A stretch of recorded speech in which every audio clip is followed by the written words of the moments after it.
Personas, experiencias, conocimientos, historias y momentos llegan para conectar contigo.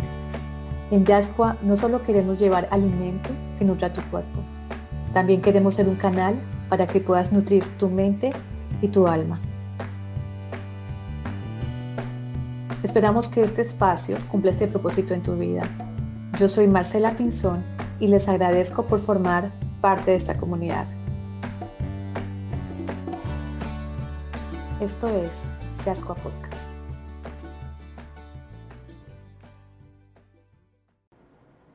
Lo conocí en redes y grande fue el sacudón que generó en mi mundo. ¿Quién es él? Quiero entrevistarlo. Hoy, 3 años después, ese gran deseo se hizo realidad y me emociona mucho compartir su impactante historia con ustedes. El padre holandés Cyrillus Sven, conocido en estas tierras como Padre Cirilo, llegó a Barranquilla en la década de los 70 como miembro de la comunidad religiosa Los Camilos y desde entonces ha dedicado más de 40 años a la consolidación y ejecución de proyectos de gran impacto en la ciudad que han cambiado por completo la vida de miles de personas en el sur de Barranquilla, especialmente en el barrio La Paz, hoy un espacio referente de construcción, trabajo y transformación comunitaria en la ciudad. Líder carismático, con una inmensa sonrisa en el rostro y gran sentido del humor, también es un ser que se para con fuerza ante las injusticias y desigualdades. Muchos lo han querido ver llevando las riendas políticas de la ciudad, pero como él dice, su propósito va más allá de lo terrenal. Él ama de la vida y la naturaleza porque es espontánea, sorprendente y auténtica. Ama su belleza, en especial la de los árboles que son monumentos. Rechaza la falta de autenticidad, la injusticia, la desigualdad, el racismo, el clasismo y cualquier forma de fanatismo religioso, político o deportivo. En el 2023 inauguró el Parque Bicentenario Cyrillus Sven en su honor y hoy también está al frente desarrollando y consolidando este proyecto ecológico. Agradezco profundamente a Dios por permitir este encuentro.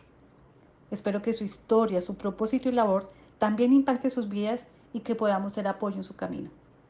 Si quieren entrar en contacto con él, conocer y apoyar los proyectos en curso, les dejo toda su información. Bendiciones inmensas para todos.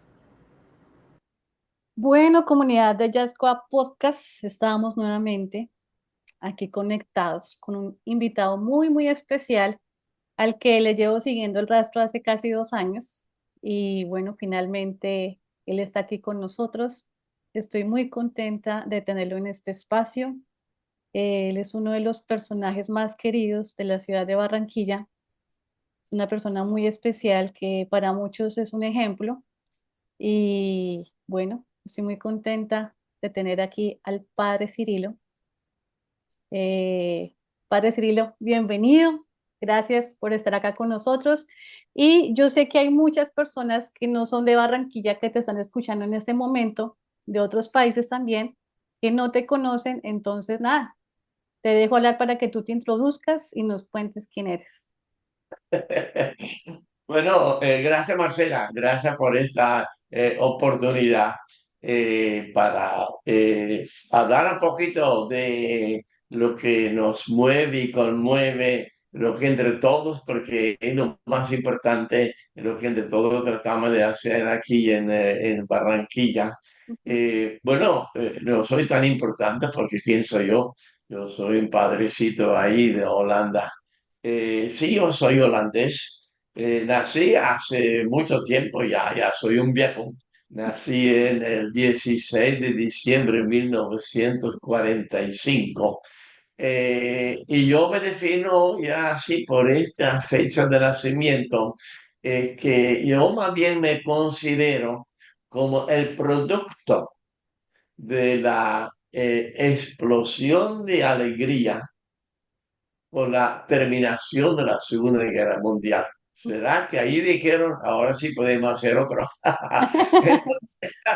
Entonces, sí, fruto de la explosión de alegría por la terminación de la Segunda Guerra Mundial. Nací en Holanda, pero soy medio belga, porque nací en un pueblito muy pequeñito, que es de 2000 y pico habitantes, en un sector de mucho campo, que es una parte de una región que está separado de Holanda por un río muy grande, que es el río Schelde, que lleva los barcos, imagínate, ahora van barcos con 20.000 contenedores, pasan por allá, del Mar del Norte a Antwerpen, que es este puerto importante en Bélgica.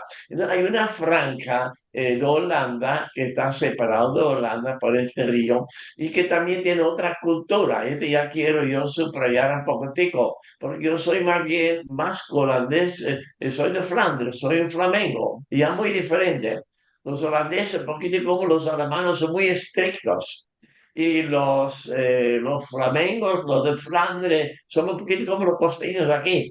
Me gusta la buena vida, la vida descomplicada, la buena comida como la papita frita, el holandés, la papa frita con la mayonesa. Y el holandés dice, no se puede, es malo para la salud, pero un flamengo sí trata de disfrutar la vida. Y yo soy así, por eso de pronto también será que me siento bien aquí en la costa, porque hay algo entre lo que yo soy, mi carácter, de la cultura, de donde salgo, de donde nací, y también aquí el ambiente en Barranquilla tiene cosas muy similares. Entonces, soy entonces un holandés medio belga de Flandres, ya viejito. Este año voy a cumplir 79 años, pero bueno, sigo con mis sueños y empecé con sueños porque cuando nací, esto fue mucha pobreza Sí, como resultado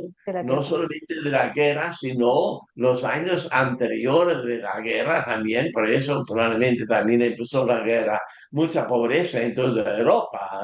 Conocemos estos años de crisis alrededor de los años 30 40 y ahí de pronto era posible que subió Hitler porque la gente estaba muy descontenta buscando un salvador, un mesías. Y salió el diablo. Pero bueno, entonces nosotros en esta tierra de nosotros sufrimos mucho también por esta pobreza. Pero tengo que decir que a pesar de la pobreza, también como resultado de la Segunda Guerra Mundial, nosotros, por ser una región de mucho campo, siempre con mucho trabajo, hemos tratado de sobrevivir y de seguir viviendo y disfrutando de la vida a pesar de todo. La región mía es el puro campo. La ciudad más grande en este entonces, que era Terneuzen, que se llamaba, era una ciudad de unos 15.000 habitantes. Ahora puede tener la ciudad por ahí unos 30.000 más. El resto todos son pueblos y este me encanta. Por eso yo me gusta Barranquilla, un poquitico porque Barranquilla tiene todavía un poquito de sabor a pueblo, sabor a pueblo. Pero vivir en ciudades grandes como Bogotá, como Cali, como por ejemplo en México City, esto no me gusta para nada. A mí me gusta mucho más el campo, los pueblos pequeños donde la gente se conoce, donde hay mucha relación, donde hay mucha vida comunitaria. Y yo pienso que esta es una herencia que yo tengo de esta vida comunitaria de nuestro pueblo, donde compartimos todo, donde siempre la puerta está abierta, donde compartimos también lo bueno y lo malo también. Entonces, de ahí soy yo, un holandés costeñizado en este momento, holandés y medio belga, aquí muy contento en Barranquilla. Wow. Estoy haciendo introspección de toda esta historia. O sea, me imagino a... El padre, su nombre original es Cyrillus Swan. Ya. ¿Lo No, pronuncio porque bien? hay que tener cuidado porque el nombre preciso, y hay que pronunciar muy bien, y yo voy a decir por qué, es Svenne. Esto suena muy Ok, cortico porque Schwein quiere decir cerdo. Y ok. también, y también O sea, Cyrillus Cerdo. Schwein en holandés es como en alemán Schwein. Entonces el mío, Ok. Svenne, pero no Sven. importa. Pero Cyrillus ya hay Sven. algo, ya, Svenne, sí. Ok. Y hay algo ya muy interesante, será que mis padres y mi familia, ya desde este entonces, cuando nací, yo nací muy pequeñito y entre otras cosas yo cabía, me dicen, en la caja de zapatos de mi papá.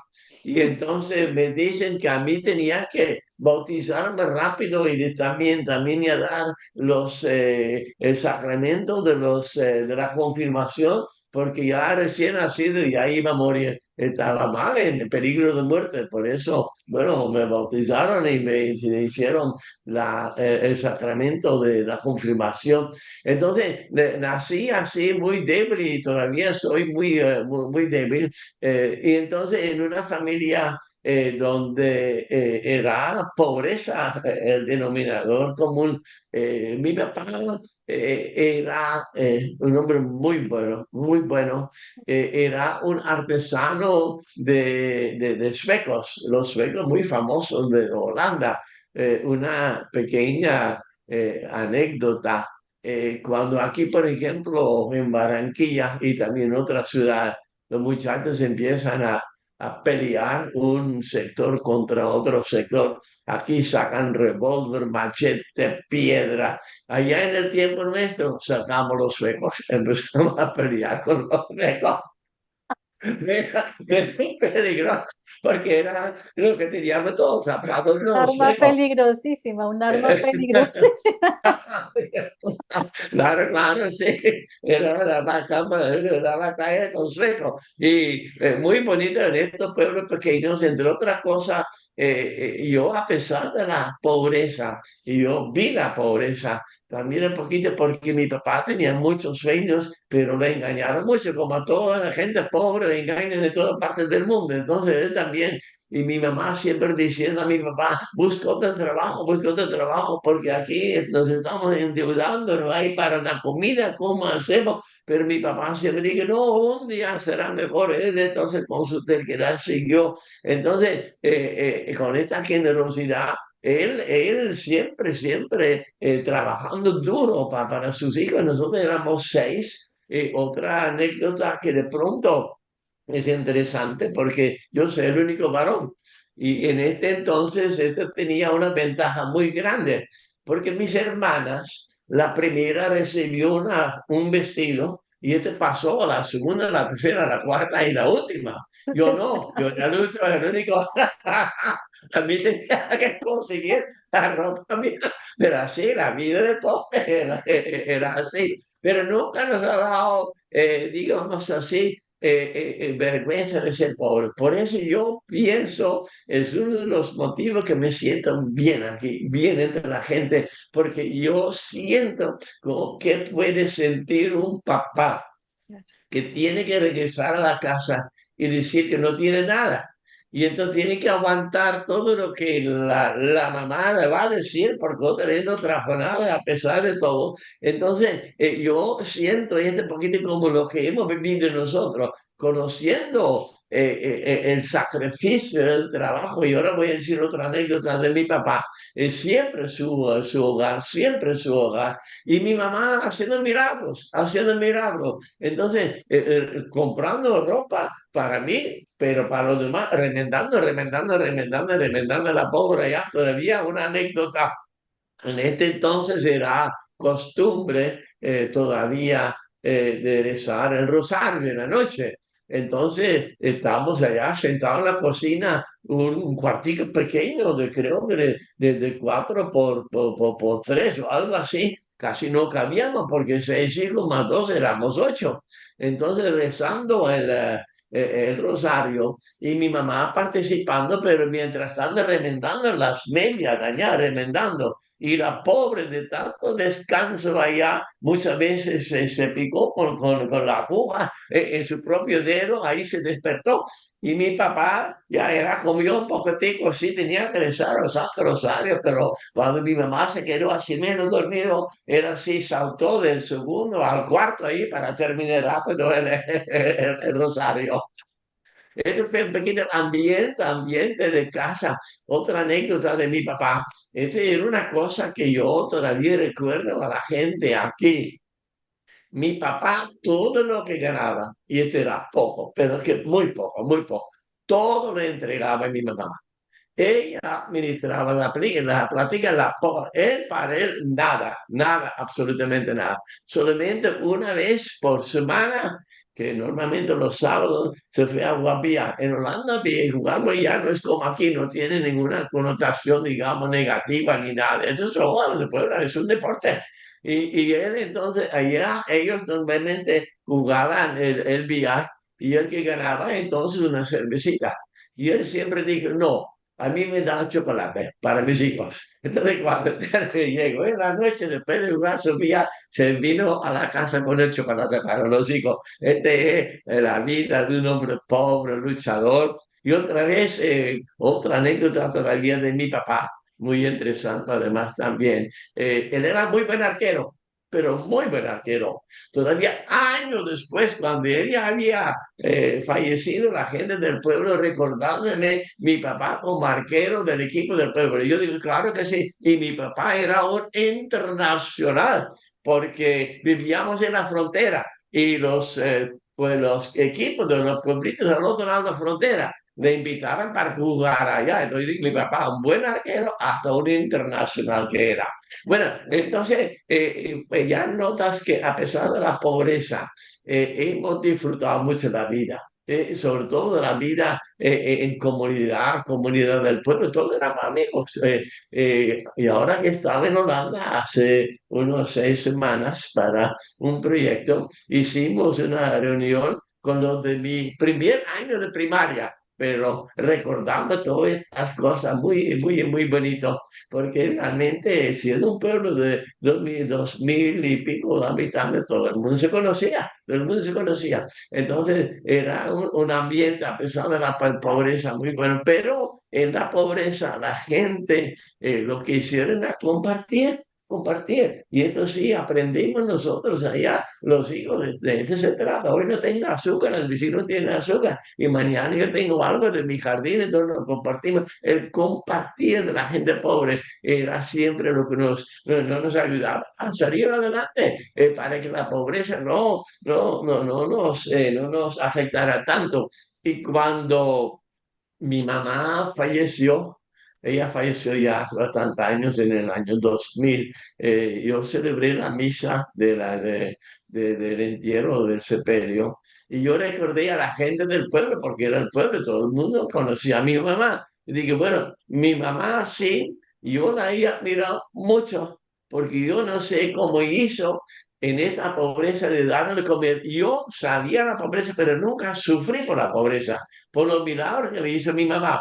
Y yo dije, en este entonces, ya yo tenía 40 y pico años, dije, y nunca hasta esta fecha, dije en la misa de mi mamá, nunca hasta en esta fecha he comido una sopa de tomate tan sabrosa que la que hizo mi mamá, a pesar de la pobreza. Entonces, son cosas buenas, pobreza, pero esto no quiere decir que tenemos que ser miserables, tenemos que mirar cómo vivimos y cómo compartimos. Este fue un poquito mi juventud en este pueblo, de esta región se llama Flandre, entonces Flandria, de la provincia de Zelandia, que era entonces un campo muy famoso por el lino. Teníamos en los pueblos mucha producción y campos de lino y también el trabajo con el lino. Muy famoso también la papa de mi región, por eso aquí yo sigo comiendo papa, yo sigo comiendo papa. Una región muy famosa también, muy famosa por la remolacha de azúcar y por el trigo, que es la fruta. Entonces, una región que sí, como tierra, era muy, muy, muy, muy, muy buena. En este entonces, y por eso todavía yo siento mucho ahora aquí en Colombia lo que sentía allá, porque repito, la pobreza tenía que ver mucho también con la injusticia. Por ejemplo, esta tierra tan rica que producía de todo, pero eran latifundios, eran fincas muy grandes, donde la gente pobre como mi papá tenía que ver cómo ganar algo extra, explotados, explotados. Entonces, esto sí fue la razón también de mucha pobreza todavía, que después de la Segunda Guerra Mundial empezó un poquito a cambiar mucho, y ahí vino, usted de pronto se recuerda el plan Marshall, pues más era para la reconstrucción de Europa, Alemania, Holanda también. Entonces ahí sí empezamos a vivir un poco diferente, pero en un tiempo más o menos largo. Pero sí empezamos a disfrutar un poquito más los frutos de la tierra de nosotros, el trabajo un poquito mejor, mejor pagado. Entonces poco a poco empezamos a salir de esta pobreza extrema. Pero repito, la he vivido, pero no la he sufrido. Ah, qué bello. Tengo una pregunta. Cuando tú hablas de que en las noches rezaban el rosario, había una espiritualidad bonita en tu casa, pero ¿en qué momento tú sientes que realmente Dios llegó a tu vida, que conectaste con Él? Yo creo que eso son cosas de Dios. Yo más bien pienso que yo no utilizo la palabra sin tan grande vocación, no lo utilizo. Estos son coincidencias de la vida y le voy a decir por qué. Porque de mi familia habían varios que eran religiosos de una orden que nadie casi conocía, que se llama religiosos Camilos, también se conoce oficialmente como ministros enfermos. El hermano de mi papá era un Camilo. sacerdote, sí, un Camilo también. Y después tenía un primo también, y después tenía otro primo también. Ellos llegaron a mi casa y hablaron de lo que estaban haciendo, lo que estaban trabajando, y esto me gustó. Y entonces llegó, como se dice, un promotor vocacional. Mi mamá todavía me recuerda que ella a veces le daba mucha vergüenza, porque cuando vino el promotor vocacional, yo estaba en el campo de fútbol, jugando fútbol. Y me dice, cuando él te estaba esperando, llegaste rojo, rojo, rojo, de tanto y socio, pero bueno, así me presenté a este promotor vocacional que todavía me recuerdo, un gordito que de pronto tenía una vida religiosa un poco, que digo yo, disfrutando también de la vida, pero a veces nosotros como niños nos reímos de eso. Porque todavía me recuerdo una vez este promotor vocacional era un sacerdote de nosotros que tenía también el voto de la pobreza. Entonces se quedó donde nosotros cuando me visitó para cenar y para comer. Y nosotros ahí comimos siempre en la noche pan. Y entonces una vez en la semana se compró un pedacito de queso. Y esto tenía que durar con los ocho durante toda la semana. Y vino el padrecito, promotor vocacional con voto de pobreza, y vio el queso, dijo, "Oh, yo quiero un pedacito", y cortó casi la mitad del queso, eso lo comió todo. Era el promotor vocacional. Comer Pero queso. bueno, Bueno, padre Camilo, eh, sereno, Camilo, porque perdón, me da otra. Camilo es el santo, Sereno es el pecador. Estaba, Allá. es que estaba pensando en hacerte una pregunta de los Camilos. Yo investigando sobre la comunidad de los Camilos, me impactó muchísimo la historia de esta comunidad y la misión tan hermosa que se ha tenido desde el principio con el fundador. Entonces, bueno, lo que recuerdo es ese sacerdote que empieza la comunidad en Roma. Eh, Él empieza pues mucho antes cuando un día se encuentra un enfermo en la calle y se da cuenta que en esa época lo que eran heridos de guerra, enfermos, todo el mundo los ignoraba. Y él se dio cuenta con ese enfermo en la calle que su misión de vida estaba ahí, cuidar a los que nadie veía. Entonces él llega a Roma, llega a trabajar a un hospital, donde era un hospital donde trabajaban funcionarios públicos, pero que no tenían ese don de servicio y él en su corazón siente que él debe fundar una comunidad o un grupo de hombres que tengan ese don de servicio que tuvo Jesús, que dio su vida por los otros, y él empieza a trabajar en ese hospital, ¿sí? Como mayordomo del hospital, lo que entendí que era. Y, Sí, y bueno, y ya con el tiempo creo que llegó una peste o algo así, entonces ya la comunidad de él ya le dan el estatus de comunidad religiosa y bueno, empieza ahí el trabajo. Y me impresiona mucho el hecho de que la mayoría de estas personas que hacen parte de la comunidad, ¿sí? Sus profesiones son profesiones de salud, como en tu caso tú eres enfermero, ¿cierto? Sí, sí, sí, claro, claro, sí, sí, sí. Mira, primero lo de San Camilo. San Camilo era más bien como su papá, un legionario, el Militar. Ujú. sí, luchó en los diferentes ejércitos en Roma y con eso se ganaba plática y era muy dado a lo que es el juego, los dados y perdiendo plata, malgastando su plata y su vida. Y llegó el momento de que él sí recibió una herida en su pierna y necesitaba ser curado, se fue a Roma y era cuando se encontró por primera vez con esta situación en los hospitales de Roma, que era una situación tremenda. Tengo entendido que muchas veces en los hospitales los que tenía que atender a los enfermos eran muchos condenados y que tenía que purgar su pena sirviendo a los enfermos, pero en vocación no tiene Ay, absolutamente pobrecito. nada, ninguna, ninguna. Entonces San Camilo vio esta situación y dijo, ¿y qué hago yo? ¿Qué hago yo con mi vida? Yo peleando allá y malgastando mi vida y mi plata, ¿qué hago yo? Ahí empezó un poquito el cambio de su vida, pero no aguantó, porque tengo que decir también, y ojalá que todo el mundo me escucha, ningún santo para mí nace santo. Los santos se hacen santos y esto me da esperanza a mí. Entonces, los santos se hacen santos, pero no nace santo. Y él tampoco. Y muchos de los santos conocemos de su vida anterior a que empezaron a abrir su, por ejemplo, Saúl, para San Pablo. Él conocemos todo. Entonces, también él dijo, voy a cambiar. Y quería entrar en un convento y creo que los capuchinos, si no me recuerdo mal, y Dominicos, ya me fue. parece que los dominicos. Sí, pero no le recibieron porque por la herida que tenía en su pierna. Entonces fue buscando y buscando y haciendo mandados y estas cosas para ellos, pero sin poder ser religioso. Y fue como en el caso de Saúl, en un momento, en un camino, se cayó y parece que allá le llegó un poquito la voz del Señor que le despertó, le abrió el corazón y los ojos y entonces era cuando sí regresó a Roma y empezó a ver un poquitico qué puedo yo hacer con mi vida. Y allí sí empezó él ya a ver la situación de los enfermos y a comprometerse, pero yo digo una cosa, convivir con un santo es casi imposible.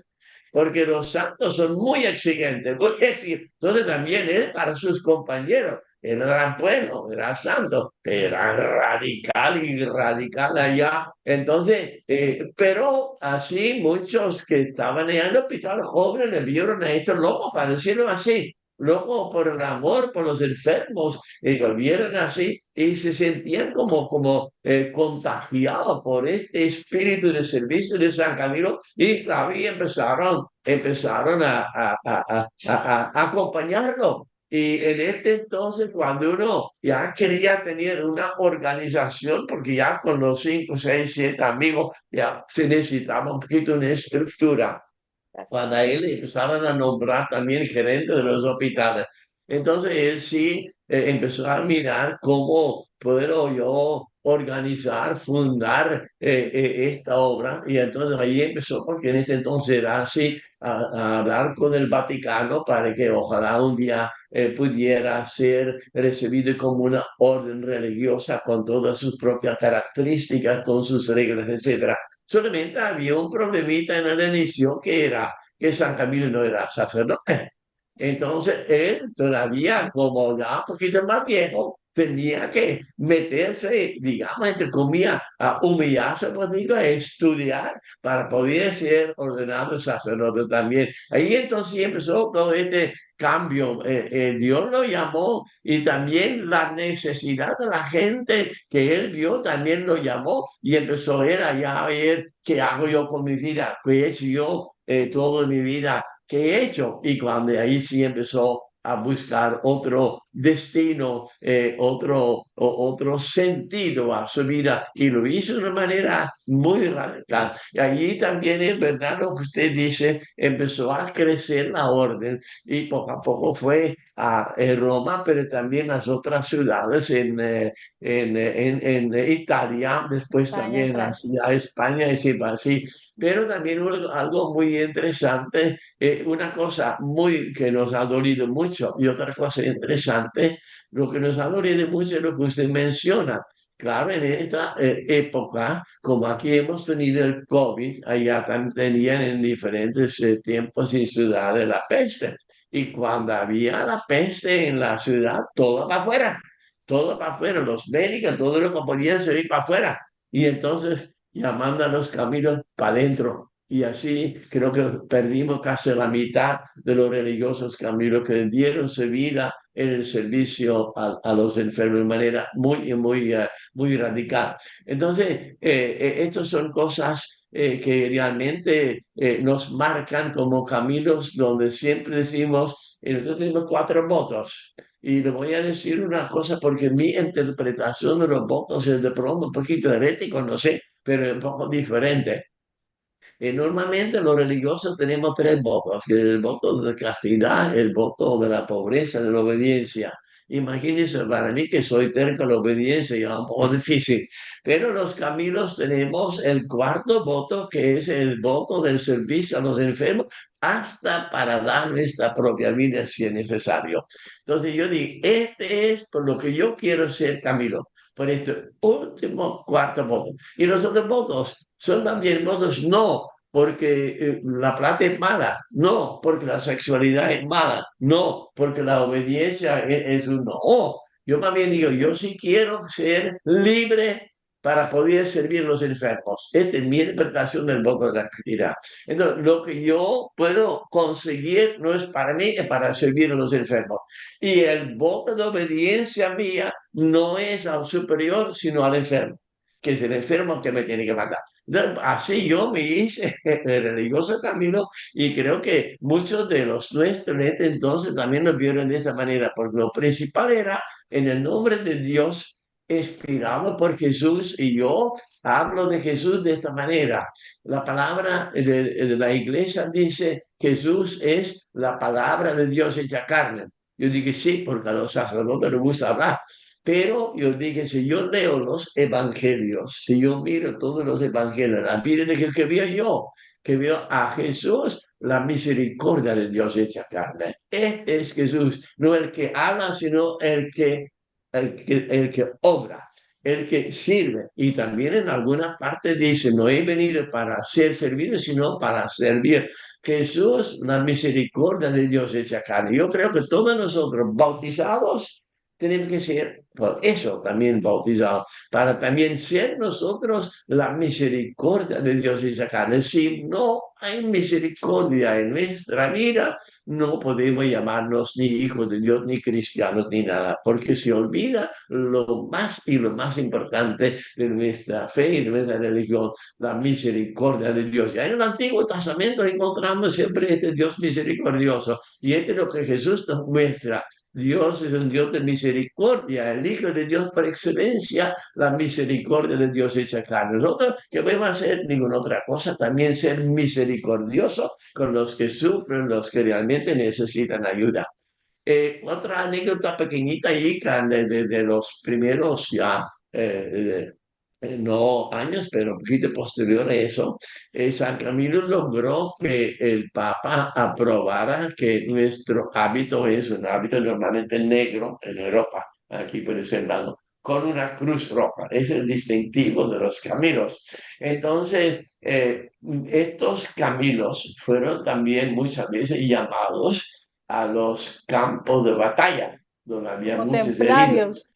Sí, sí, para servir a los heridos. Claro, Y sí. parece que Henry Dunant, el fundador de la Cruz Roja, dicen algunos que Henry Dunant vio estos hombres con esta Cruz Roja Y de ahí nació, parece, la idea de la identificación de la Cruz Roja. Dicen algunos, sí, ¿verdad? Puede Eso ser que leí. sí, yo creo que es así, sí. Entonces, un poquito parte de la historia, que más bien, para decirlo así, también con mi propia vocación, ¿no? Que ni San Camilo ni nosotros nacimos santos, tenemos que ver, y algunos demoran más o duran más, cómo nos vamos a ir santificando, haciendo santos, pero por la práctica de la misericordia. Hay aquí, yo apunto aquí, algunos citas bíblicas, y una que a mí me llama mucho la atención es el que me gusta mucho, aquí lo tengo, que es de Santiago.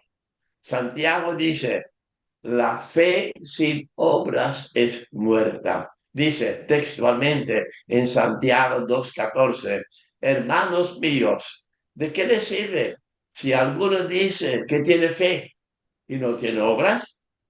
¿Podrá salvar solamente la fe? O si un hermano o una hermana están desnudos y tienen necesidad de comida y de mantenimiento cada día, y algunos de ustedes les dicen que vayan en paz, calientes y sáciense, pero no les dan las cosas que son necesarias para su cuerpo, ¿de qué les sirve? Así también la fe, si no tiene obras, es muerta en sí misma. Es un poco mi también inspiración de cómo tenemos que vivir nuestra fe, realmente poner en práctica nosotros con todas nuestras limitaciones. Nosotros no somos, somos mesías, no somos campeones, qué sé yo, con todas nuestras debilidades, pero siempre buscar y nosotros también de poner en práctica la misericordia y servir como Jesús te ha enseñado. Y yo creo que este es lo que San Camilo siempre nos recuerda. Una anécdota de la vida de San Camilo, o hay muchas anécdotas, ¿no? Pero voy a decir tres.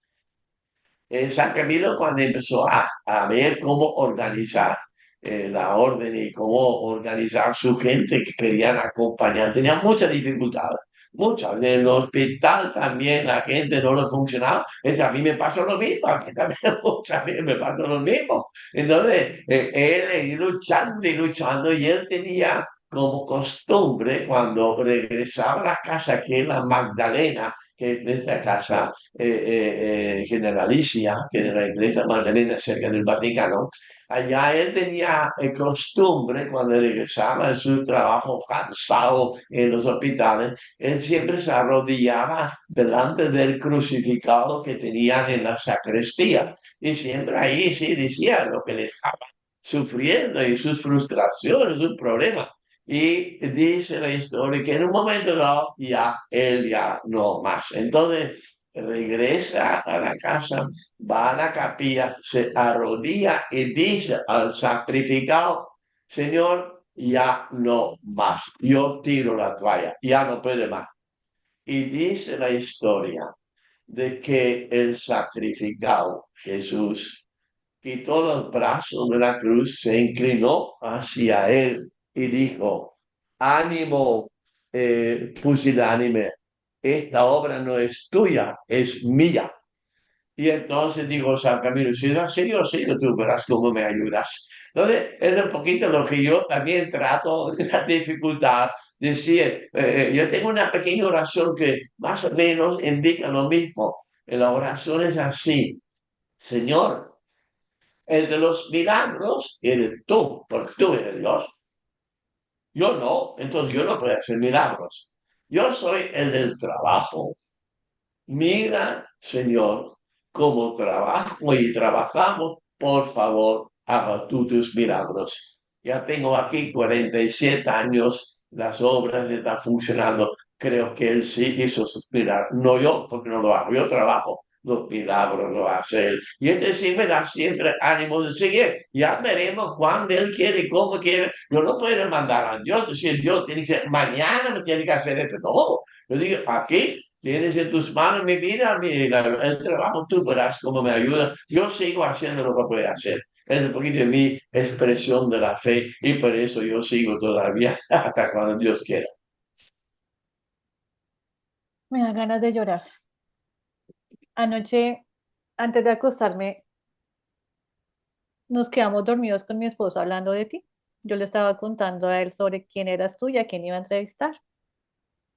Entonces, yo le dije un momento y le dije, y me siento como tan avergonzada de sentir de que tengo 40 años y siento que no he hecho gran cosa con mi vida ni con lo que Dios me ha dado, viendo a un personaje como tú, con todo lo que hasta ahora ha podido hacer con tanto esfuerzo y que has hecho cosas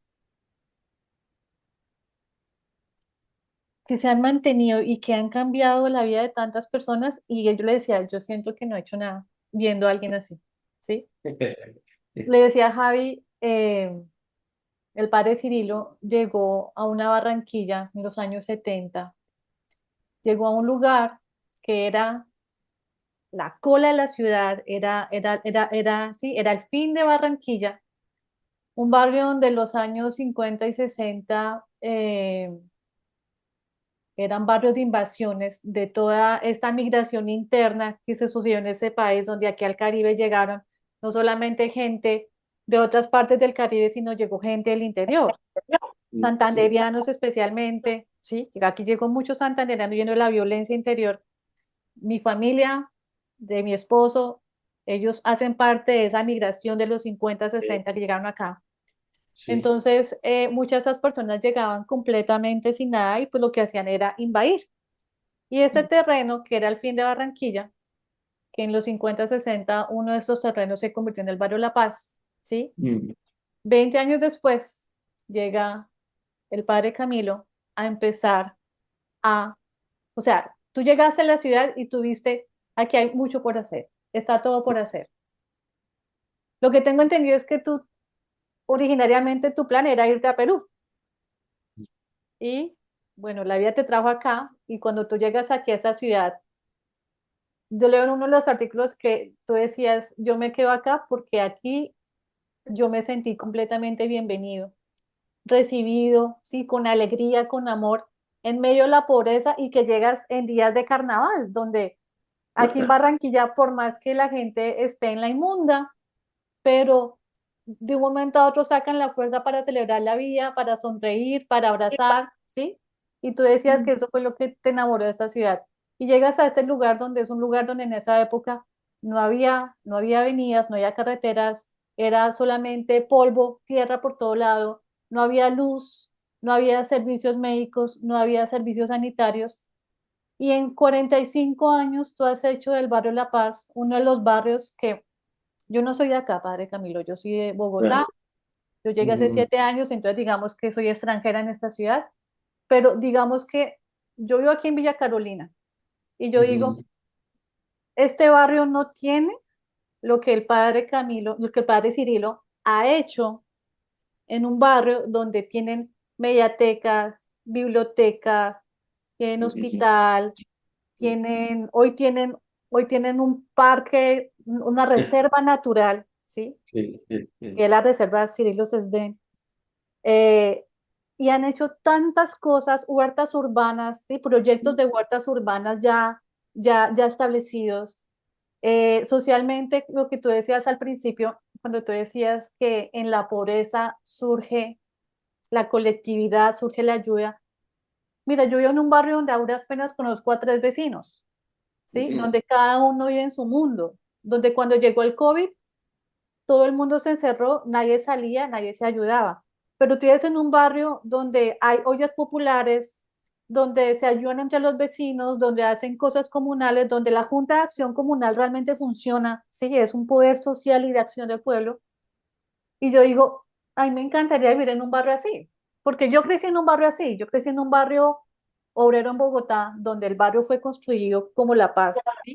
Y Mm. fue un Sí. barrio donde los vecinos se ayudaban mucho, pero digamos que eso se perdió con el tiempo. Y ya ahora, en los siguientes años, yo he vivido en barrios o en apartamentos donde uno no conoce al vecino, donde uno no sabe quién está en necesidad, ¿sí? Quién está sin trabajo, quién está en problemas, porque nadie se habla con nadie.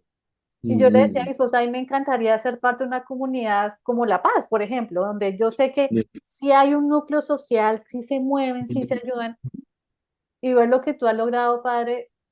O sea, realmente anoche mi corazón sí, se acongojaba un poquito porque yo decía, yo quiero hacer más, o sea, yo quiero morir, Padre, y sentir, ¿sí? Como ese, como que sí hice lo que tenía que hacer. Y yo veo lo Ujú. que tú has hecho, Padre Cirilo, y para mí eso es realmente emocionante y yo digo, es hermoso que ojalá existan más Padres Cirilos, que el mundo siga dando más Padres Cirilos y que procesos como en el barrio de La Paz se puedan replicar no solo en Barranquilla, sino en todo Colombia y en todo ese mundo que también hay tanta necesidad. Entonces, para mí esto es muy emocionante.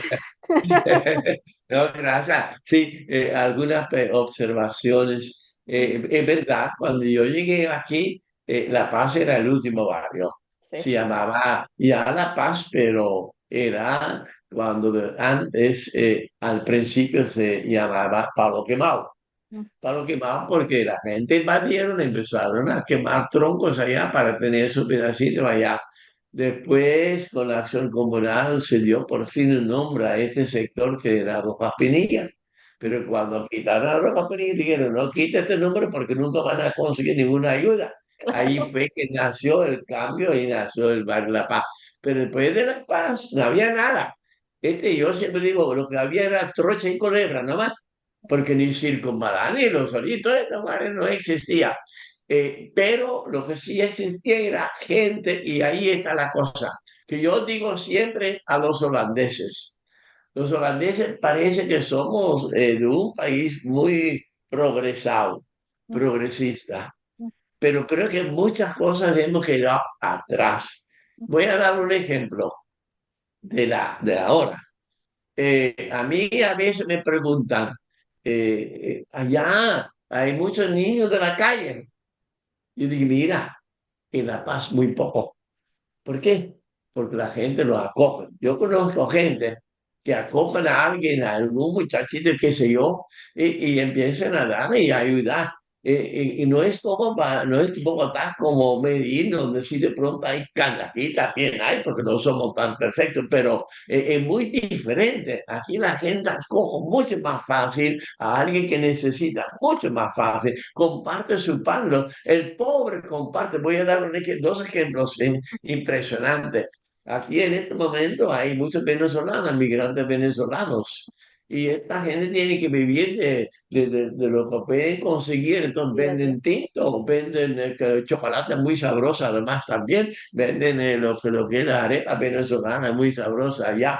Y entonces andan por la calle, no uno, dos, tres, cuatro, cinco, no sé cuántos. Y hay gente nuestra que son gente pobre que reciben un sueldo un poquito más que el mínimo, pero tiene que ver cómo sobrevivir, pero no por necesidad, pero sino por ayudar, dice, dame un tinto, dame un chocolate, dame para ayudar. Este para mí es el costeño, este es la forma como aquí, de una manera solidaria, queremos caminar juntos. Y hay otro ejemplo que es impresionante. Yo le digo a los holandeses en su cara, que cuando uno va a un sector donde ahora estamos muy presentes que se llama Vía Caracas, que es pobre, pobre, demasiado pobre, es miserable. Allí tenemos proyectos, acompañamos a la gente, pero allá yo no veo caras tristes, yo no veo caras amargadas. Un holandés que tenía que vivir en esas condiciones, derechito al manicomio, no aguanta, no aguanta. Y entonces el costeño y muchos de los venezolanos son de Maracay, de Maracucho, dicen. Son Tiene costeños, poquito, es que sí, sí, tiene el iguales. espíritu de la gente buena, sí, claro, y sobreviven y sobreviven. Otro ejemplo, ahí estamos con las huertas, tratando de hacer huertas comunitarias. Y entonces voy caminando por el barrio y yo aquí en mi patio donde tengo toda la posibilidad, con mucho esfuerzo, son un tomatico así chiquitito ahí, donde la señora me llama, padre, padre, entre conmigo en mi casa, en mi patio, para que vean mi huerta. Entro en la casa de tabla, no tiene piso ni nada. Pobre, pero pobre, pobre, el techo de zinc ahí. Entro en el patio allá atrás, pura piedra. Ahí no puede nada, no puede haber nada. Y me muestra un matica de tomate con tomate así. Y me muestra papaya, me muestra melón allá. Entonces la gente nos dice, aquí, el holandés dice, aquí no se puede hacer nada. Ahí se queda. El costeño, también el de Nueva dice, aquí yo lo hago porque lo hago. Y este es, creo, la diferencia. Y esta es la forma de vida que a mí me anima de seguir. Y esta es la palabra importante, a seguir acompañando a la gente. Yo no he venido para hacer, porque yo quién soy. Yo no soy ningún dios, ni un héroe, ni nada. Pero bueno, acompaña a la gente, nos acompañamos, nos animamos.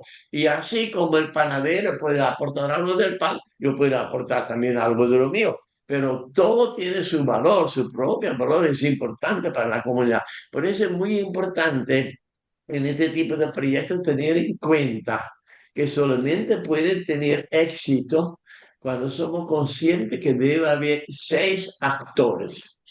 Si estos 6 actores nos acompañan, podemos progresar.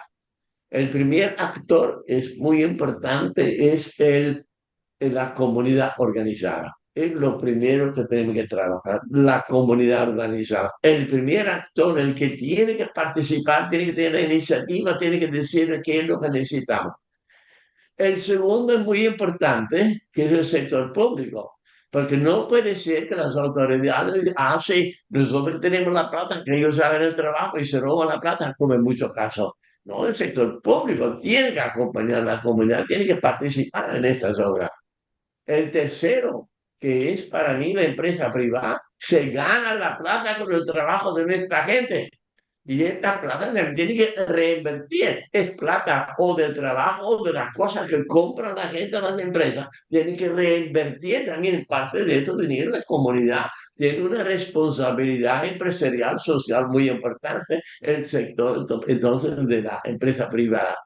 El cuarto me parece que es muy importante porque muchas veces hacemos la cosa con mucho corazón, pero sin cabeza. Entonces fracasamos. Obvio. Entonces necesitamos que nos acompañen los que saben, las universidades. Tenemos que siempre invitar a las universidades que nos acompañen. El quinto, ustedes, la prensa. Si estamos trabajando en un huequito ahí escondido y nadie se da cuenta, entonces nunca vamos a poder progresar. Muy importante que nos acompañe. Y el último, el Dios de la vida. El Dios de la vida es Él que nos tiene que acompañar también y lo hace. Si con estos 6 actores las cosas se hacen caminando juntos, cada uno aportando y así podemos progresar. Nosotros tenemos aquí en La Paz, no sé si ha conocido el monumento que es el monumento que tiene el nombre Fratelli Tutti por la encíclica del Papa, donde decimos, claro, pero todos somos hermanos. Todos somos hermanos. Entonces, ¿por qué solamente en otros países y aquí también en otras sectores de la ciudad, cada uno trata de progresar sin tener en cuenta el otro? Y cuando hay el otro que quiere progresar, lo doy en patada para que no se convierta en mi competencia. Porque yo quiero tocar las estrellas. Aquí en el monumento mostramos que hay una niñita ahí arriba que ya toca la estrella, pero ya vemos una cantidad de figuras que se apoyan para subir todos, hasta el perro. Entonces, este es lo que en estos 45 o sea, 6 años hemos tratado de hacer. Tratamos de progresar juntos, que no uno solo, sino como comunidad. Yo creo que es el mensaje y creo que también pienso yo, la forma, la causa o el motivo de que hemos podido progresar. Cuando tenemos en cuenta solamente juntos podemos progresar y podemos realmente tener una comunidad un poquito más feliz, entre comillas. A mí me impresiona mucho que estos proyectos son proyectos que se mantienen en el tiempo, ¿sí? Y no, digamos, como muchos proyectos en Barranquilla, que se empieza una cosa, no se termina, se empieza otra, no se termina, ¿sí? No, ustedes se han focalizado en hacer una cosa, hacerla bien. Cuando ya está montada, pasan a la siguiente, ta, ta, ta, ta, ta. Al final hay una serie de proyectos, pero se mantienen en el tiempo, ¿sí? La Sí, biblioteca, sí, el hospital, y dan su fruto y siguen dando fruto y van a seguir dando fruto, ¿sí? sí. Mi pregunta es, padre, cuando tú partas de este mundo, cuando ya no esté tu liderazgo presente en La Paz, ¿tú tienes confianza o seguridad de que esos proyectos van a seguir aún ahí creciendo. Sí, aquí hay dos observaciones en este tema. Yo creo que el éxito de este tipo de proyectos no depende del dinero que se invierta, sino en el proceso que se respeta. Entonces, quiere decir, y esto está pasando mucho con los políticos, en este momento estamos sufriendo con la biblioteca por eso, porque muchas veces pensamos, no, por ahí hay mucha plata, vamos a traer la plata, vamos a hacer qué sé yo qué cosa. Y ya está el fracaso allá. Cuando pensamos que hacemos las cosas con la plata, la cosa no es así. Tenemos que iniciar un proceso con la comunidad. Tenemos que empezar pequeño. Es muy importante empezar pequeño para que la gente pueda ir creciendo en el Apropiarse de manejo eso. de ese claro, apropiando, seguir manejando, aprender. La biblioteca nuestra. Este fue en un saloncito de la parroquia donde con los muchachos pintamos todo, buscamos unos libros, hicimos la recolección. Ellos lo manejaron siempre pequeñitos, sin plata ni nada, sin pagar a nadie, pero así pequeñito. El Centro San Camilo empezó con unas cajas que me llegaron de Italia con unos medicamentos. Los desbaratamos y los convertimos en un armario y teníamos estudiantes de la universidad que vino los sábados durante casi 2 horas atendiendo a la gente en un cuchitril que teníamos de allá. Así empezamos y así poco a poco vamos a ir creciendo, pero no empezar grande pensando aquí vamos a inyectar plata, aquí sí vamos a tener un proyecto, porque ahí está el fracaso por un lado. Claro. Por otro lado, también es muy importante, y exactamente en eso estamos, independizando proyectos. Por ejemplo, el Centro de Salud San Camilo ya fue una corporación con su junta directiva, con todos sus, Sí. su personal totalmente independiente. El Hogar San Camilo ya es una fundación totalmente independiente y funciona con el gente allá. Que yo creo, ahora voy a decir un detalle, ahora, cuando termine. El Centro para los Niños con Discapacidad se camina totalmente independiente. Entonces, ya lo manejan. Por ejemplo, teníamos un proyecto muy grande para apoyar a la población migrante venezolano con recursos del Banco Interamericano de Desarrollo, trabajan con dinero del gobierno de Japón.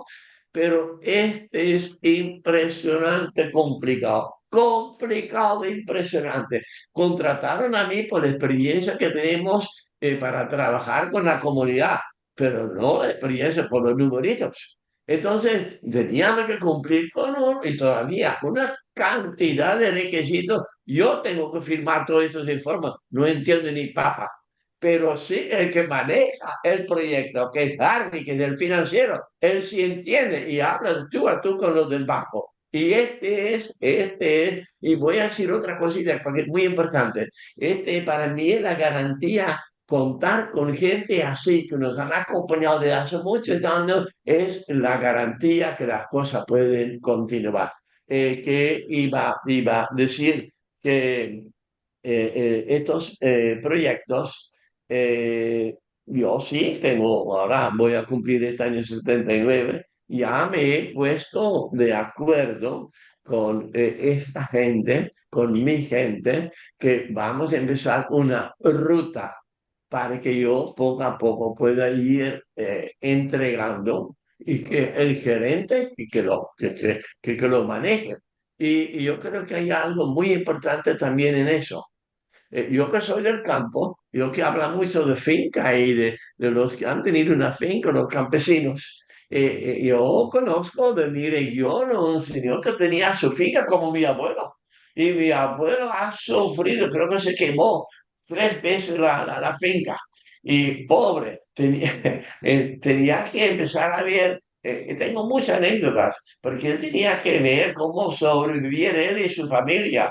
Y en la noche se fue, él era tremendo, era un contramatista, pero de los buenos. Entonces se fue a la finca vecinos y empezó a recoger la manzana y la pera y después regresó a la casa y escondió estas peras y manzanas por debajo de la cama de mi mamá. Y mi mamá, ay papá, este es un pecado, este no puede ser. Y él dijo, hija, Dios dice, cuando no tiene para tus hijos, tienen que buscar dónde está. Entonces, así, él tenía esta forma un poco de descomplicada. Pero esta gente que tiene la finca, que han tenido poco a poco toda su lucha, un día sabe que ya no más. Un día sabe que tiene que entregar a su hijo.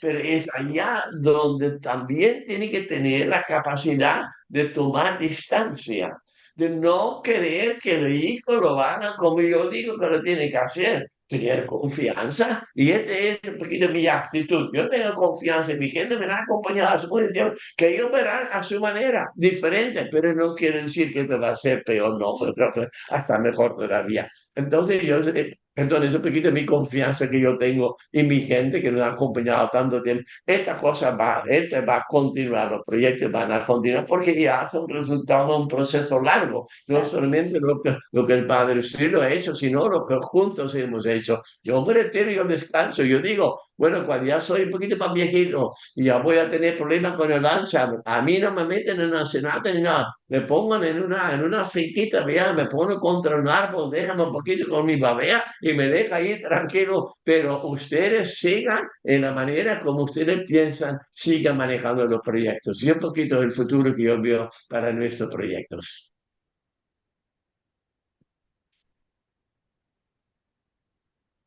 Con todo lo que tú has hecho en el barrio de La Paz,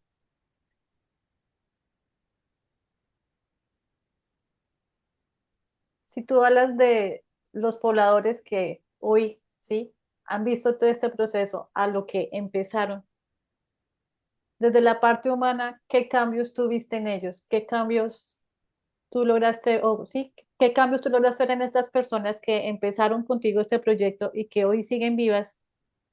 Mucho, ¿cuál es la diferencia entre esas personas cuando se empezó a lo que son hoy?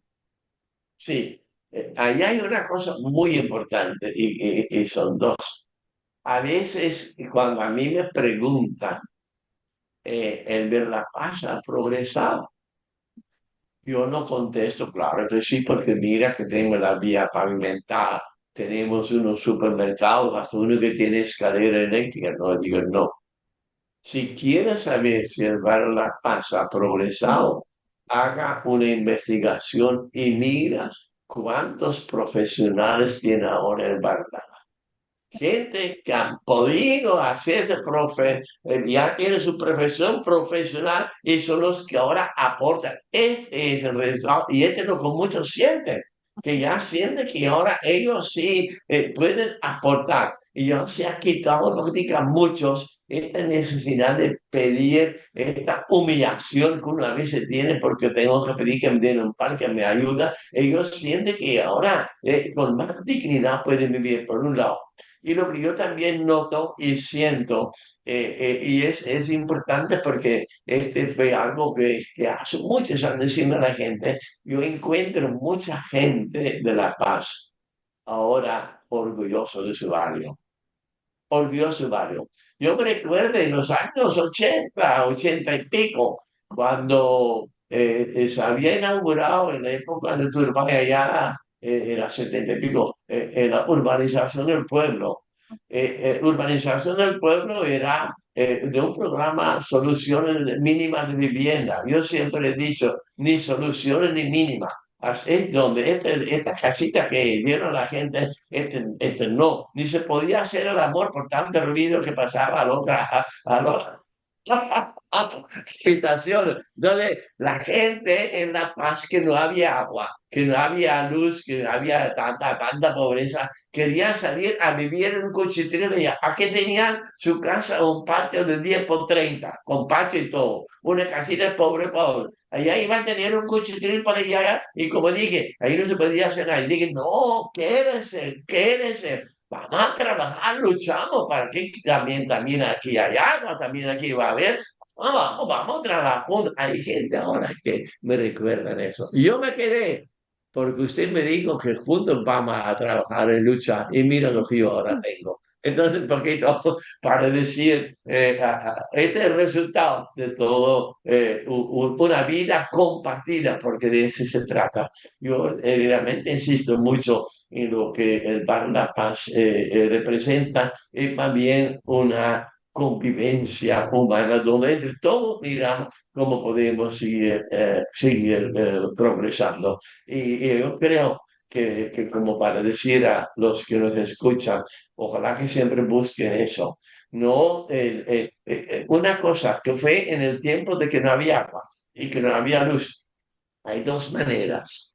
O yo puedo ver cómo yo puedo solucionar de una manera personal un problema comunitario, porque nadie tiene luz. Entonces, ¿qué hago? Yo busco un alambre de púa, yo busco la corriente allá, yo tengo luz. O buscamos soluciones comunitarias a los problemas que todos tenemos. Este siempre ha sido un poquito el enfoque. Y yo insisto mucho a otras comunidades, miremos siempre de esta manera, a ver cómo podemos progresar juntos. Y entonces así sí hacer una comunidad, sociedad un poquito más sana, porque nuestro proyecto al inicio, y todavía tiene el mismo nombre, se llama Construir juntos una sana y sanadora comunidad. Ni más ni menos. Todo lo que hacemos tiene que aportar como religiosos caminos de la salud exactamente, entre todos construir una sana, sanadora comunidad a todo nivel. La Paz es un barrio con una historia grande. O sea, si contamos los años, tú llegas en los 70, pero ya estaban funcionando en los 60, entonces son casi 60 y pico años de historia de este barrio. Sí. En todos estos años ya mencionamos todo lo que se ha creado allí, el hospital, la mediateca, todos estos proyectos. Hoy, ¿qué se está moviendo en el barrio de La Paz? Me comentabas al principio que están con este proyecto de la Reserva Natural, este gran parque que tiene tu nombre. ¿Qué se espera con ese proyecto? ¿Cuál va a ser el impacto de este proyecto para La Paz? Sí, esto tiene que ver con digamos, una filosofía, una manera de ver la cosa.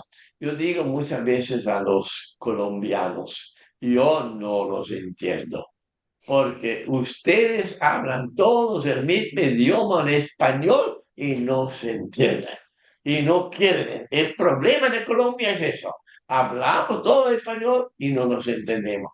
Entonces, yo pienso, si es de esta realidad, tenemos que buscar espacios donde empezamos a encontrarnos, espacios donde empezamos a hablar, donde empezamos a conocernos mejor, donde empezamos a respetarnos. Por ejemplo, yo me atrevo a decir, de todos los proyectos, el objetivo principal de un proyecto no es el objetivo más importante. Por ejemplo, el Centro de Salud San Camilo, claro, salud, pero más importante es que allá llegan diariamente, la gente se siente el uno al lado del otro, empiezan a hablar, empiezan a comunicarse. De pronto reciben más tratamiento para su salud estando ya compartiendo que con la receta del médico. Y lo mismo la biblioteca, la cancha, el deporte, el deporte. Entonces, uno de los espacios todavía me parece más importantes donde no solamente podemos compartir nosotros, las personas, nosotros mujeres, sino también con la naturaleza.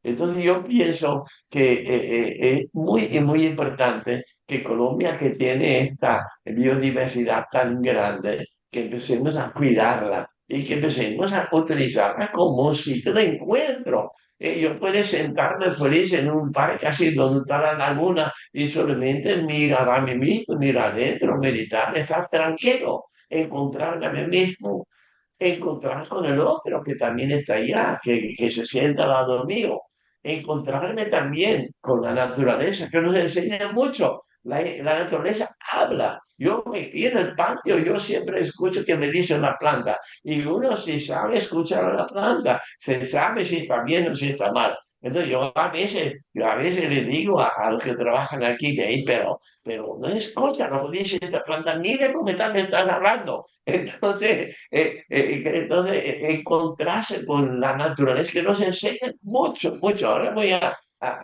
decir otra cosa muy cortica. Y claro, también en esta tranquilidad, en este encuentro con la naturaleza, este encuentro con el otro, claro, encontrarnos con nuestro creador.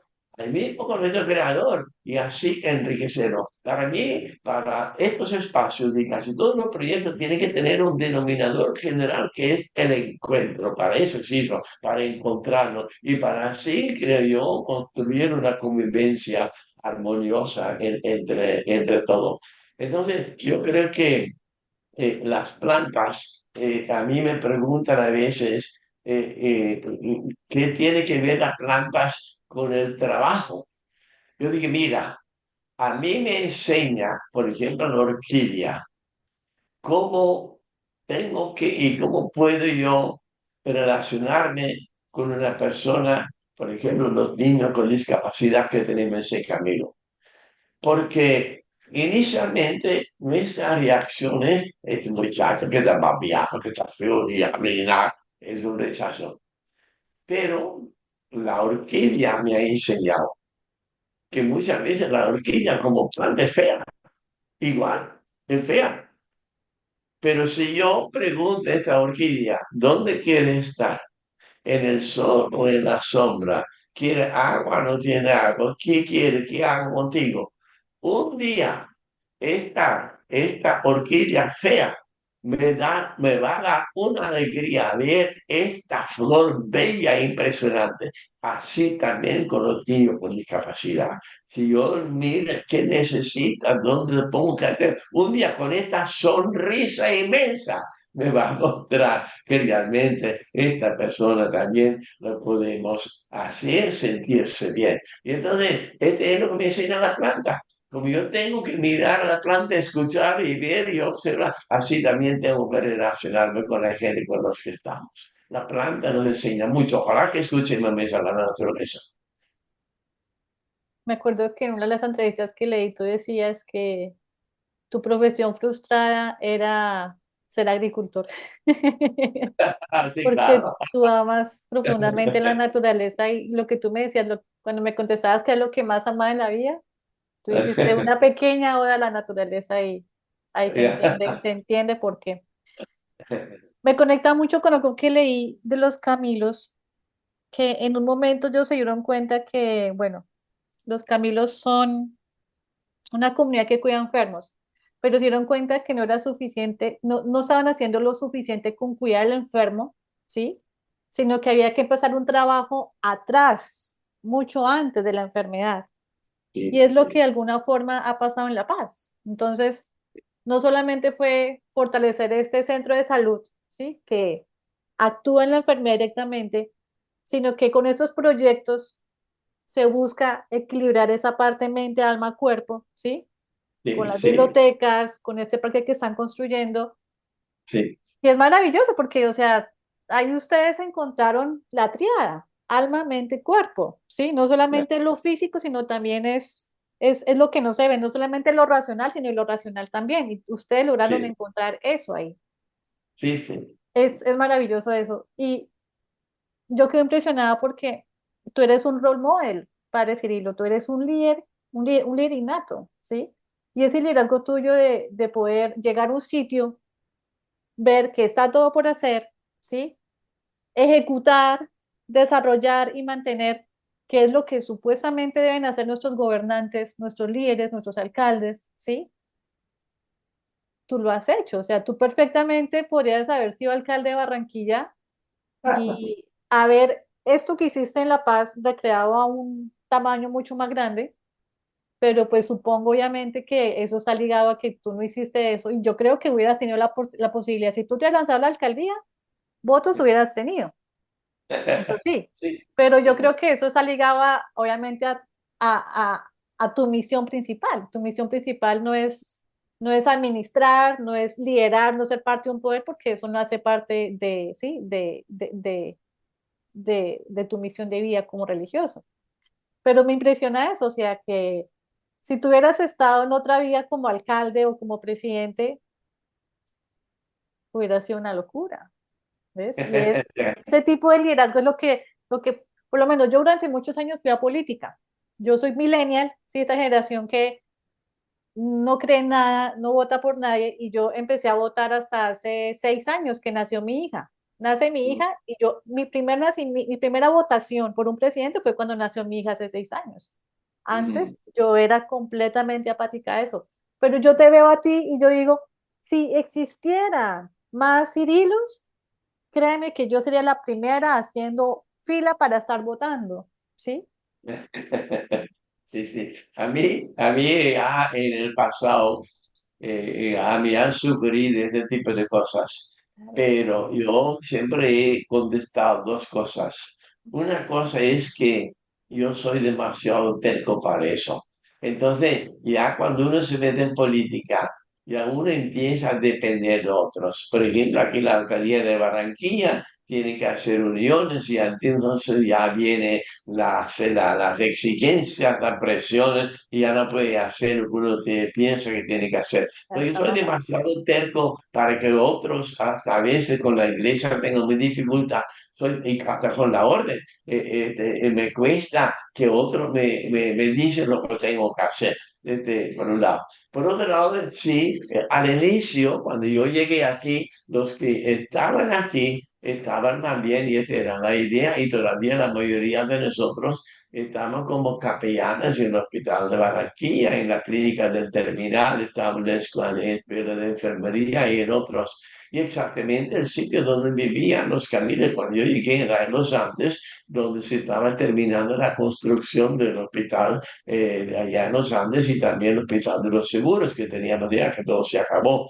Entonces, cuando yo estaba aquí viendo un poquito la cosa, yo pensaba, pero como cambios pienso, tenemos que tratar de evitar que la gente llegue o necesite los hospitales. Y por eso yo creo que enfocamos mejor la salud como un tema integral. Me parece que no puede haber salud si no hay educación, si no hay servicio público, si no hay recreación, si no hay cultura, si no hay vivienda. Entonces, si queremos la salud, si queremos que la gente no sufra por la enfermedad, si no, yo no quiero que alguien sufra, entonces tengo que meterme, me parece, en estas cosas para ir construyendo esta sana comunidad y entonces meternos en una cantidad de locura para que de pronto pueda haber un poquito más una comunidad más sana donde de pronto se necesita menos los hospitales y hasta menos hacerlo en los hospitales, mejor acompañar a la gente. También para decirlo así, el ejemplo de Jesús, ¿qué hizo Jesús? Caminar con la gente. Caminaba siempre de pueblo en pueblo y siempre pendiente de quién tiene hambre, quién está enferma, qué hago yo aquí, qué podemos hacer, pero también de mirar qué está pasando con esta sociedad, qué está pasando con lo del templo, qué está pasando con los fariseos, por qué sufren esta gente. Entonces es ahí donde Jesús empezó a comprometerse. Entonces, hasta conmigo, bueno, que luego me acompañen los pescadores, que gente sencilla, gente del pueblo, con ellos empezó a acumular hombres y mujeres también. Entonces yo creo que para mí es un poquito el ejemplo, bueno, no soy ningún santo ni nada, pero sí quiero seguir este ejemplo de Jesús caminar con el pueblo, caminar de pueblo en pueblo. De pronto tiene que ver también con donde vengo. Yo vengo de una región de puro pueblo, allá de pronto parece también, pero sí, esta forma de Jesús de vivir su condición de hijo de Dios, caminando con el pueblo, acompañando al pueblo, creo que es más lo que a mí me llama la atención y es lo que trato de hacer.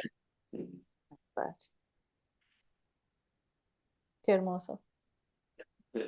Sí, me emociona mucho todo esto. Desde que empecé a investigar sobre ti, a leerte, yo decía, ¿qué clase de personaje es este? Es impresionante porque, pues sí, no sé, no sé si Colombia ha dado personas como tú, sí, yo creo que sí también, pero de pronto sí, muchas en el silencio, en el anonimato.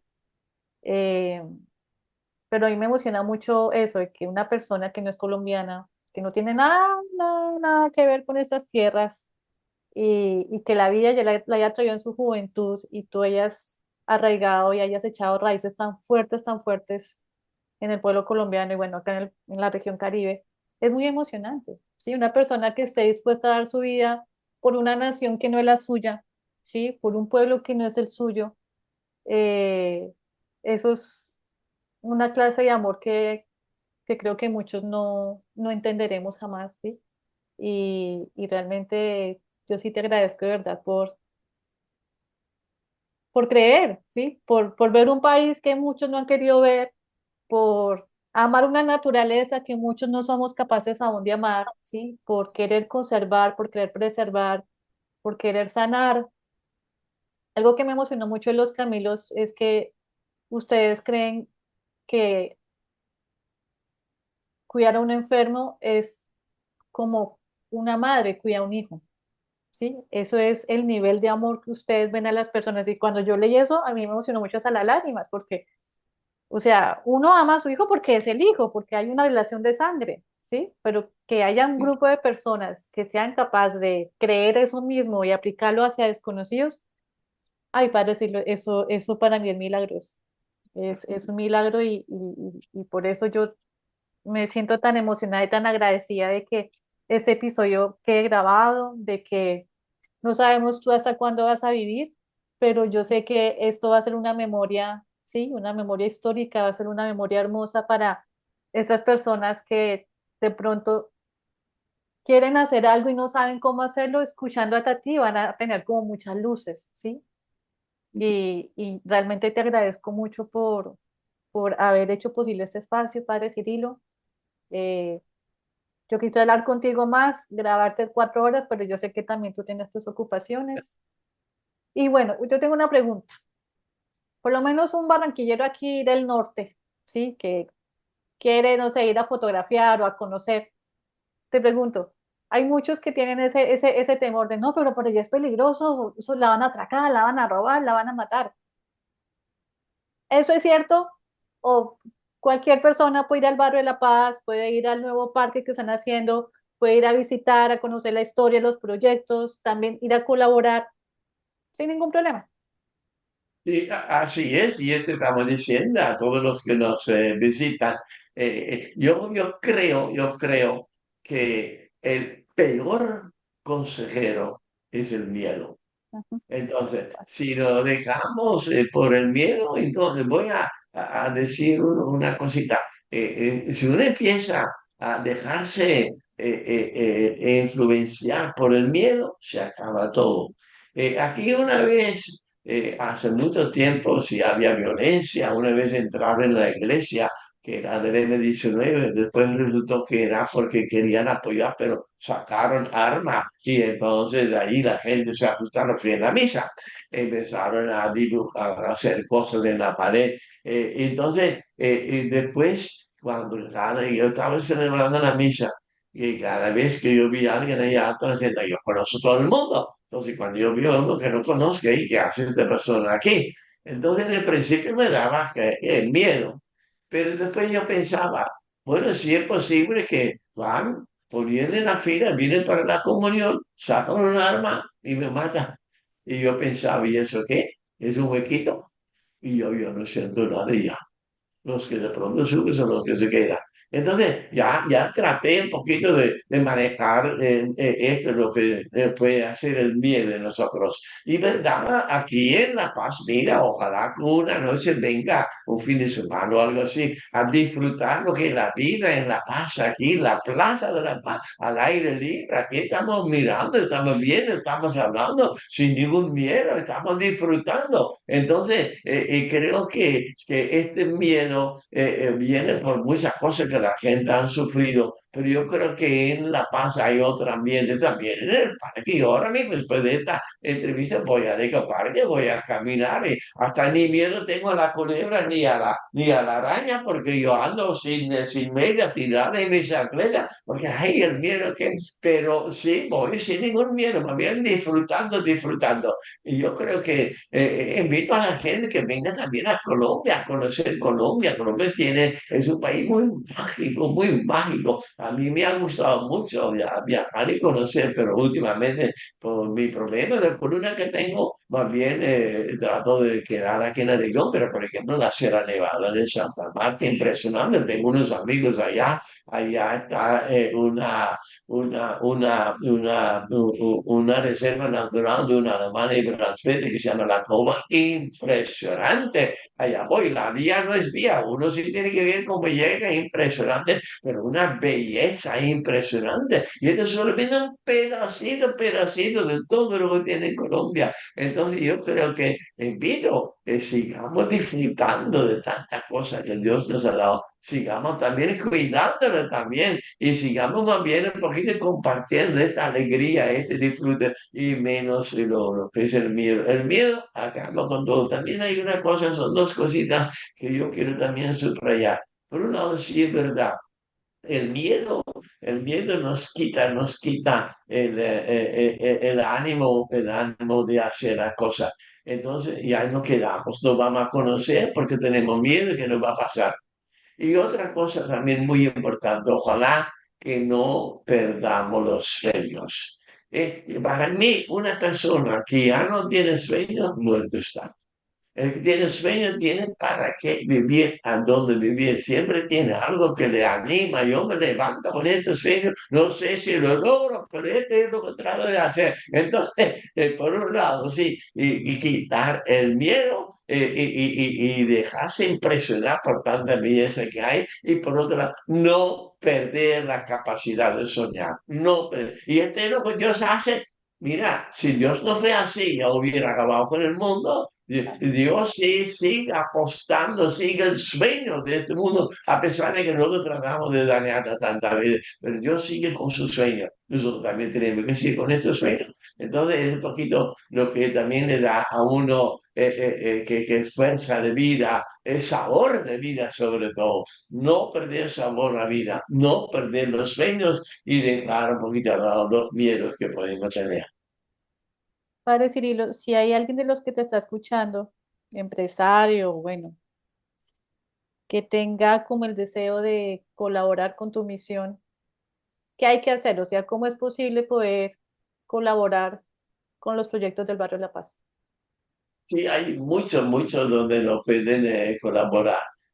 Yo, por un lado, sí estamos ahora muy metidos en lo que es el Ecoparque de Barranquilla y estamos haciendo la primera etapa. Va a ser una belleza ya la primera etapa, pero sí estamos esperando que las autoridades y otras empresas privadas nos acompañen y en el resto de este Ecoparque. Nosotros lo que vamos a hacer ahora con una inversión de más o menos 700 millones de pesos, que es el Hawái que ya recuperamos. Y es un detalle muy interesante. Este Hawái tiene la capacidad de 3,5 millones de litros de agua lluvia, que recogemos de una empresa vecina, el Tumbado Litoral. Allá tenemos unos registros, un tubo grande que llega a Hawái y tiene capacidad de 3,5 millones de agua lluvia. Si yo fuera alcalde, un poquito para hablar de la otra pregunta que me hiciste, que dice, si yo fuera alcalde, yo obligaría a cada empresa que tiene bodega de más de 1 hectárea, obligaría de hacer un jagüey y Ah, de bueno. bajar el agua lluvia y con eso mantener una zona verde de 2 hectáreas. Así cambiamos el clima, así cambiamos. Entonces, queremos continuar, empezamos con la primera parte, allá tenemos que sembrar muchos árboles, necesita alguien que tiene máquina María para hacer alguna zanja para canalizar el agua, bueno, bienvenido sea. Y tengo un problema con el distrito, con la gobernación, porque me hicieron un pente, pero no sé si conoce la historia de Holanda después de al final de la Guerra Mundial, cuando los aliados querían meterse en Alemania, quedaron hasta una ciudad que se llama Arnhem, en Holanda, cerca de la frontera con Bélgica. Allá hay un río que es el Rin. Ellos tenían que pasar por el río Rin, pero al otro lado estaban los alemanes para poder irse en Alemania. Ellos pensaron que este era fácil y se equivocaron. Empezó a llover, las tropas no llegaron y esto se llama, hay libros y películas sobre el que se llama un puente demasiado lejos, porque era una ilusión, era algo que queríamos. y que no se hizo realidad en su momento. Yo tengo ahora un puente también, que también es un puente demasiado lejos porque no me lo terminaron.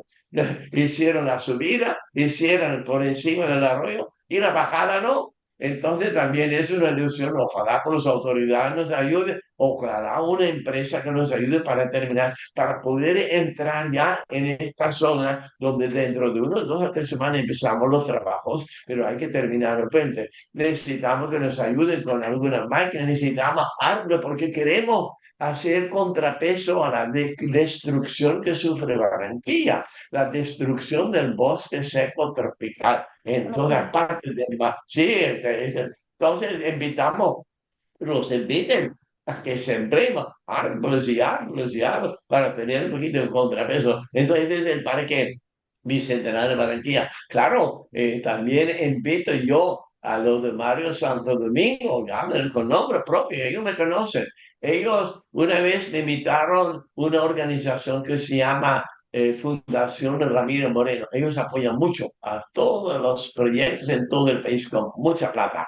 Entonces una vez me invitaron a hablar de los proyectos. Yo fui en una biblioteca impresionante, bonita, bonita en Bogotá. Y yo empecé mi discurso diciendo, felicito con esta biblioteca tan completa. Y tengo entendido que de Mario Santo Domingo. Yo dije, solamente tengo una observación. Está mal ubicado. Y me preguntaron por qué. Y claro, debe estar en Barranquilla, no en Bogotá, porque María Santo Domingo nace de Barranquilla. Y Barranquilla no tiene esta biblioteca. Colombia en ese entonces tenía 23 bibliotecas populares grandes, dotadas, funcionando. Y Barranquilla, nada. Entonces dije, bueno, después sí, los de Mario Santo Domingo hicieron una propuesta al distrito de Barranquilla que no se concretó. Yo diría, retomen esta iniciativa. Yo ya sé el terreno aquí, vamos a construir esta biblioteca tipo Vigilio Barco en Bogotá, Lo que aquí para toda necesitamos. esta zona, una zona, este es uno de mis sueños, yo no perdí dinero en mis sueños, entonces que vengan a acompañarnos, por ejemplo, Ultracen, que trabaja mucho en medio ambiente, que vengan a acompañarnos para lo que tiene que ver con la naturaleza y para que continuemos con este proyecto del Parque Bicentenario, del cual el Ecoparque es una parte, pero queremos llegar un día a las 9G y después a la circunvalar, todo un parque circunvalar. Que venga también muy importante a ayudarnos a trabajar más con la juventud, porque estamos quejando mucho por la violencia y yo tengo la impresión que la juventud está le están reclutando mucho para estas organizaciones criminales, para matar, para asesinar, para presionar. Entonces, me parece que tenemos que tener en Barranquilla muchas más casas lúdicas donde trabajamos con los niños para que encuentren otro camino, no el camino de esta violencia, sino el camino del arte, de la cultura, de la pintura, etcétera. Tenemos la Casa Lúdica funcionando, pero necesitamos mucho más, ojalá.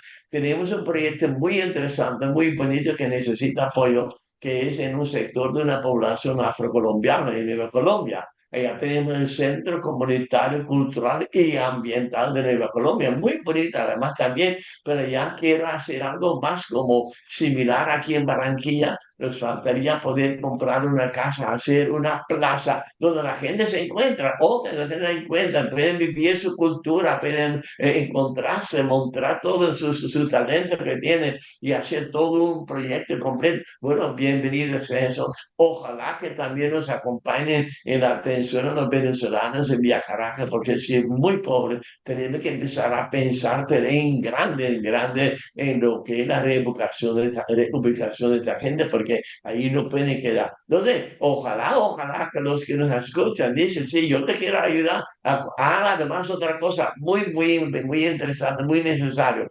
Estoy pensando con otro sueño en una serie campestre para el hogar San Camilo los ancianos, porque tenemos muchos problemas, que vienen muchos ancianos que nos mandan de retiro con problemas psiquiátricos. En Barranquilla no tiene dónde llevar a los ancianos con problemas psiquiátricos, ni para los jóvenes. Entonces, mi sueño es de pronto poner una finca poder iniciar un proyecto campestre para que podamos recibir también a estas personas con sus problemas psiquiátricos. Entonces, hay por todos lados alguien que me escucha, que tiene una finca, pero quiere ayudar con la finca. Bueno, bienvenido sea. Bienvenido. Entonces, tenemos muchos proyectos y muchos sueños.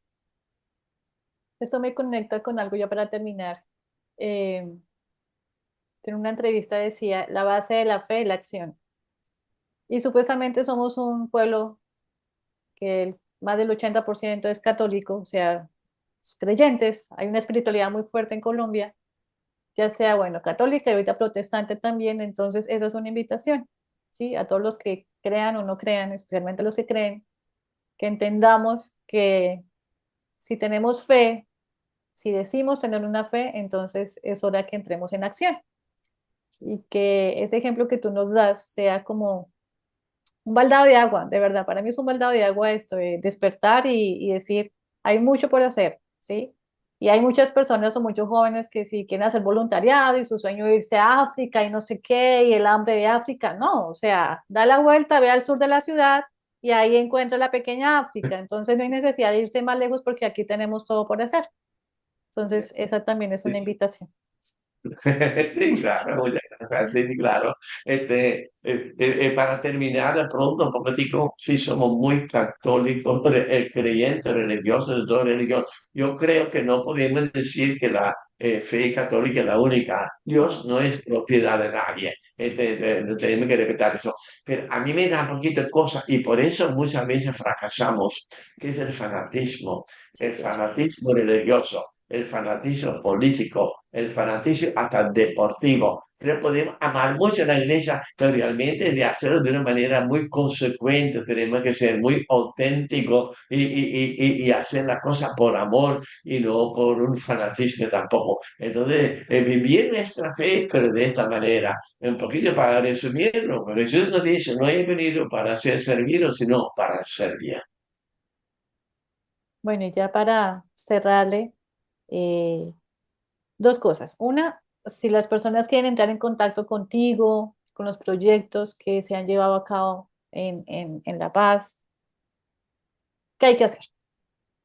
Sí, es fácil, por un lado, el mail que tengo dos mails, uno institucional, que es rcamilos.barranquilla@gmail.com.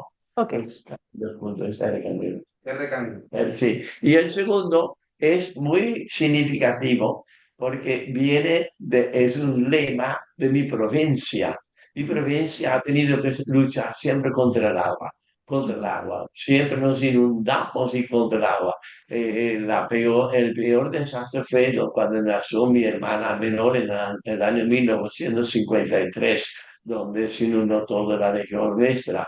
Pero nosotros tenemos como lema de la provincia, y después explico lo que tiene que ver con mi miel, es luctor et emergo. Quiere decir, yo lucho y yo salgo a flote. Este es el lema de mi provincia. Entonces, mi miel es luctor et emergo y después mi inicial CS, sería luctor et emergo CS @yahoo.com. Este es mi mail personal también. La corrección del correo es Camilos. Camilo, sí, no, es de ahorita Camilo. por WhatsApp me envían los dos correos y yo los agrego Perfecto, cuando haga la reseña escrita. perfecto, Ok. Y ahí perfecto. quedamos, ya no hay problema. Ya, ya, con mucho gusto. Bueno, y para terminar, Padre Cirilo, un mensaje final que quieras dejarle a las personas que te están escuchando, que te van a escuchar.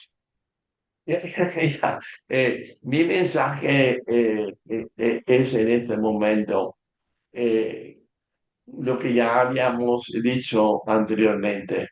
Invito a la gente, primero, que no crea que somos dioses. Ninguno de nosotros es un Mesías. Que todos nosotros estamos invitados a aportar lo que podemos, lo que somos. Pero siempre, siempre, siempre teniendo en cuenta la otra persona.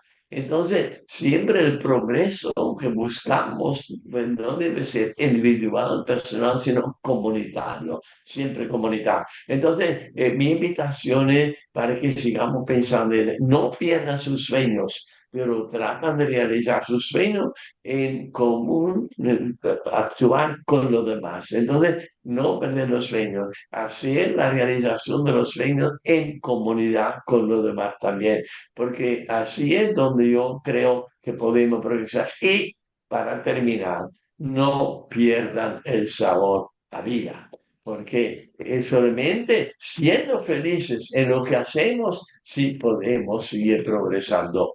A mí nunca me tiene que decir que bueno que estás sacrificando porque yo no estoy sacrificando. Estoy haciendo lo que es mío y por eso me siento feliz. Y por eso entonces invita a todo el mundo que sean auténticos, que buscan realizarse como persona, pero realizarse como personas que son y no como otros quieren. Quieren decir, siempre invito a que sean auténticos también en la fe.